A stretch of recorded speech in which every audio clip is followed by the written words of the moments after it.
pada hari ini, pada khutbah Jumat ini, khatib mengajak pada diri sendiri dan jamaah untuk kembali kepada tauhid,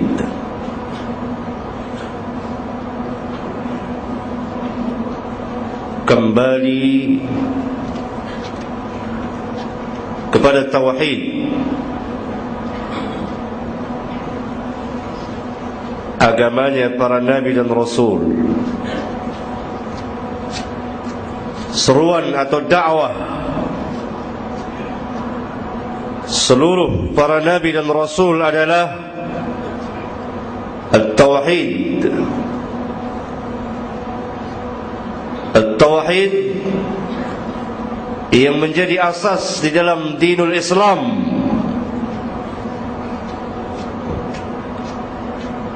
yang membedakan, memisahkan mana yang mukmin dan mana yang kafir, yang membedakan mana mukmin yang muwahhid, yang bertauhid, mukmin yang sempurna tauhidnya, dengan mukmin yang telah dicampuri dengan kesyirikan. Allah Subhanahu wa ta'ala telah memerintahkan kepada semua para nabi dan rasul untuk mengajak manusia, berdakwah kepada manusia. Firman-Nya, "Walaqad ba'atsna fi kulli ummatin rasulan an i'budullaha wajtanibut taghut." Dan sesungguhnya kami telah utus kepada setiap umat seorang rasul, dan kami perintahkan kepada mereka, "U'budullaha", sembahlah Allah, beribadahlah kepada Allah, dan tinggalkan segala sesembahan selain dari Allah yang kita kenal dengan nama taghut. Ajaklah manusia untuk beribadah kepada Allah dan tinggalkan segala sesembahan selain dari Allah. Maka awal pertama kali dakwah setiap nabi dan rasul adalah u'budullaha wajtanibut taghut, yakni kalimat la ilaha illallah. Tidak ada satupun ilah. Ilah artinya adalah segala yang disembah, sesuatu yang disembah. La ma'buda bihaqqin illallah. Tidak ada satupun ilah, tidak ada satupun Tuhan yang berhak diibadati melainkan Allah. La ma'buda bihaqqin illallah. Tidak ada satupun yang diibadati dengan benar melainkan Allah. Karena di sana manusia telah menjadikan sebagian atau yang mereka buat dengan tangan-tangan mereka sebagai ilah, Tuhan-Tuhan selain Allah. Dan sebagian manusia lagi telah mengangkat manusia yang lain sebagai Tuhan-Tuhan selain Allah. Maka la ma'buda bihaqqin illallah. Untuk beribadahlah, untuk tauhidlah Allah menciptakan manusia. Wa ma khalaqtul jinna wal insa illa liya'budun. Tidak aku ciptakan jin dan manusia melainkan untuk beribadah kepadaku. Wa ma khalaqtul jinna wal insa illa liya'budun. Illa liya'budun, agar mereka beribadah kepadaku. Ibadah yang dimaksud adalah agar mereka mentauhidkanku, mengesakanku dalam beribadah kepadaku. Sidang Jumat yang saya muliakan, tauhid dalam Islam ada 3 macam. Yang pertama, tauhidur rububiyah, mengesahkan Allah di dalam penciptaan, di dalam kekuasaan, dan di dalam pengaturan di alam semesta ini, bahwa yang menciptakan alam semesta adalah Allah. Tauhid ini ada pada setiap manusia, dan seseorang tidak dianggap mukmin, belum masuk Islam, kalau dia hanya meyakini tauhid rububiyah. Karena tauhid ini pun ada pada kaum musyrikin, pada orang-orang kafirin, pada zaman Nabi yang mulia sallallahu alaihi wasallam, ketika beliau berdakwah, ketika turunnya ayat-ayat Al-Qur'anul Karim. Berulang-ulang Allah mengatakan mereka adalah orang-orang kafirin, mereka adalah orang-orang musyrikin. Cukup bagi kita surat yang sangat singkat, Qul ya ayyuhal kafirun. Padahal mereka mengakui, meyakini bahwa yang menciptakan langit, yang menciptakan bumi Allah, yang menciptakan mereka Allah, yang memberikan rezeki kepada mereka dari langit dan bumi Allah, yang menghidupkan dan mematikan Allah, yang mengatur alam semesta Allah. Allah Subhanahu wa ta'ala berfirman dalam kitabnya, menceritakan keyakinan mereka kaum musyrikin dan kafirin yang ada pada zaman Nabi, dan seterusnya sampai hari ini, dan seterusnya sampai hari kiamat. Allah perintahkan nabinya yang mulia sallallahu alaihi wasallam tanya kepada mereka, wala in sa'altahum man khalaqas samawati wal ard la yaquluna Allah qulil hamdulillah bal aktsaruhum la ya'lamun. Sungguh, jika engkau bertanya kepada mereka, siapakah yang menciptakan langit dan bumi, pasti mereka akan menjawab, Allah. Katakan, segala puji bagi Allah. Bahkan kebanyakan mereka tidak tahu, bahkan kebanyakan mereka tidak mengetahui. Dalam ayat yang lain Allah Subhanahu wa ta'ala berfirman, wala in sa'altahum man khalaqahum la yaquluna Allah qul fa anna yufakun. Jika engkau bertanya kepada mereka, siapa yang menciptakan mereka, mereka pasti akan menjawab Allah.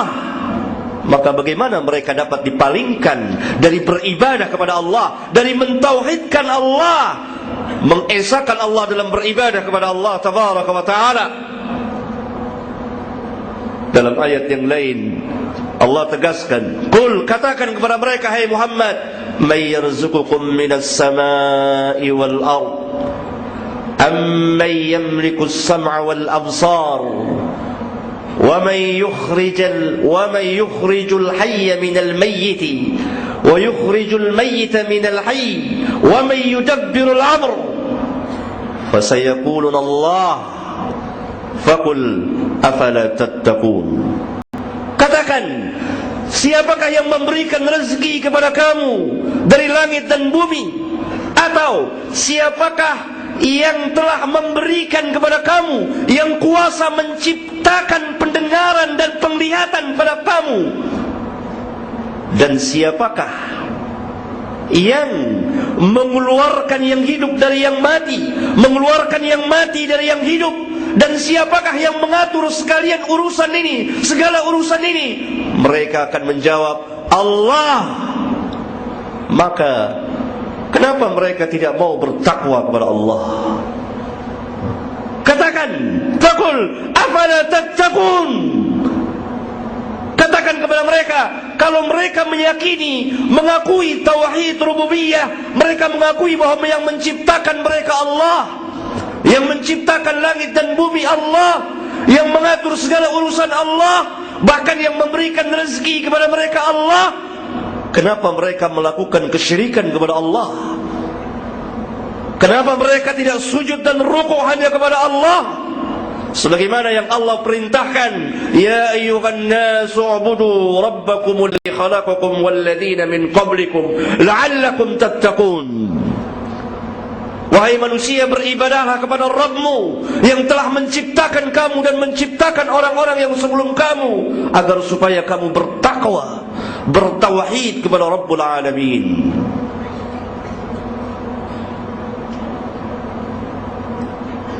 أقول قولي هذا وأستغفر الله لي ولكم.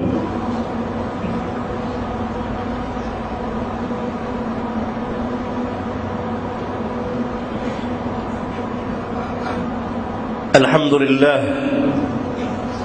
حمدا كثيرا طيبا مباركا فيه كما يحب ربنا ويرضى، والصلاة والسلام على النبي الرحمة وعلى آله وأصحابه ومن اتبعهم بإحسان إلى يوم الدين، وبعد. Sidang Jumat yang saya muliakan, dari khutbah yang pertama kita mengetahui bahwa orang-orang musyrikin pada zaman Nabi, mereka membuat berhala, patung dengan tangan-tangan kotor mereka, patung-patung yang tidak bisa berbicara dan mendengar, yang tidak bisa memberikan manfaat dan mudarat. Mereka tidak meyakini bahwa patung-patung itulah Tuhan mereka yang menciptakan langit dan bumi. Tidak, sama sekali tidak. Karena ketika ditanya, mereka mengakui bahwa yang menciptakan langit dan bumi Allah, yang menciptakan mereka adalah Allah. Tetapi kenapa Allah tetap mengatakan mereka kufur, mereka syirik, mereka kafir, tempat mereka di neraka Jahannam? Karena mereka tidak bertauhid dengan tauhid yang kedua dan ketiga. Tauhid yang kedua, tauhidul ubudiyah, mengesahkan Allah di dalam beribadah kepada Allah. Hanya kepada Allah kita beribadah sesuai dengan apa yang Allah syariatkan melalui perantara para nabi dan rasulnya yang diakhiri dengan kenabian Muhammad alaihi wassalatu wassalam. Tauhid ubudiyah inilah yang memisahkan mana mukmin, mana kafir, bahkan mana mukmin yang bertauhid dan mana mukmin yang telah dimasuki, yang telah mengerjakan sebagian kesyirikan. Ketahuilah bahwa syirik ada dua dalam Islam. Syirkul akbar, syirik besar yang dapat mengeluarkan seseorang dari Islam. Yang kedua, syirik kecil yang tidak mengeluarkan seseorang dari Islam, tetapi dia telah melakukan dosa yang sangat besar. Syirik besar misalnya seseorang mendatangi kuburan tertentu. Sebagaimana di negeri kita begitu banyak kuburan yang didatangi pada waktu-waktu tertentu. Kaum muslimin sebagiannya meminta kepada mereka dengan sebagai mereka jadikan sebagai perantara penghuni kubur itu. Penghuni kubur itu mereka jadikan sebagai perantara untuk memohon kepada Allah. Bahkan ada kalanya mereka langsung meminta kepada orang-orang yang telah mati itu, kepada Syekh Abdul Qadir Jailani. Bahkan mereka menyeru, ya Syekh Abdul Qadir Jailani, tolonglah saya. Ya Syekh Fulan, tolonglah saya. Ini semua adalah syirkul akbar, syirik besar yang dapat mengeluarkan kita dari Islam. Kalau sekiranya kita telah tahu hukumnya dan paham. Syirik kecil, saya ambil contoh, walaupun dosanya besar. Karena seseorang melakukan dosa yang paling besar adalah ketika seseorang menyekutukan Allah Tabaraka wa Ta'ala. Saya ambil contoh yang sering dilakukan oleh kaum muslimin. Mereka memakai jimat. Jimat ini diyakini untuk mendatangkan manfaat dan menolak mudarat.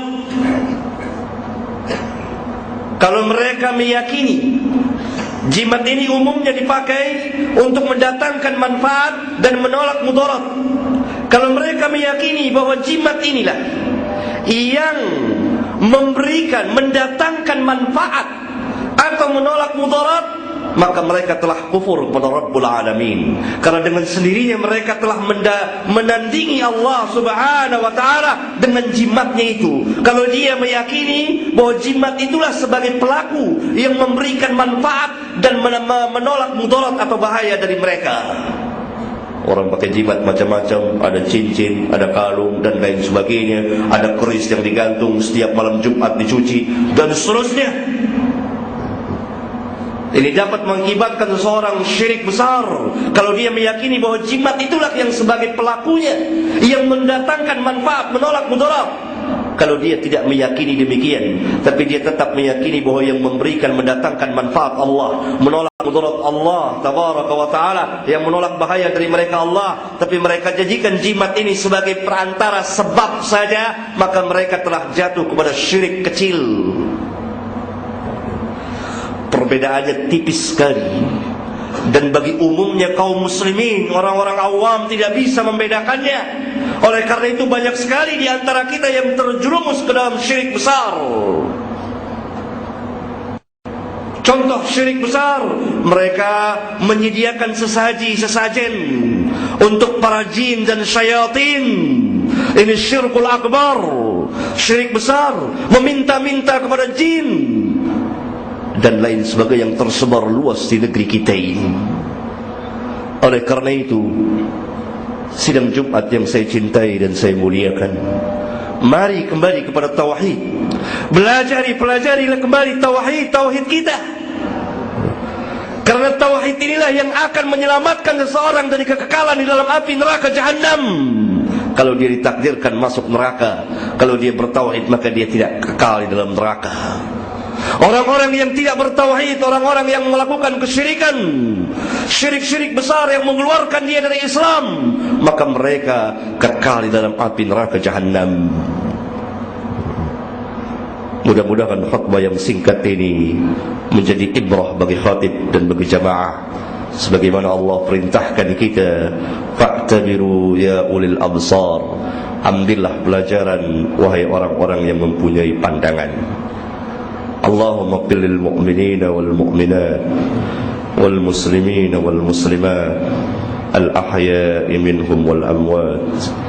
Rabbana atina fid dunya hasanah wa fil akhirati hasanah wa qina adzaban nar walhamdulillahi rabbil alamin.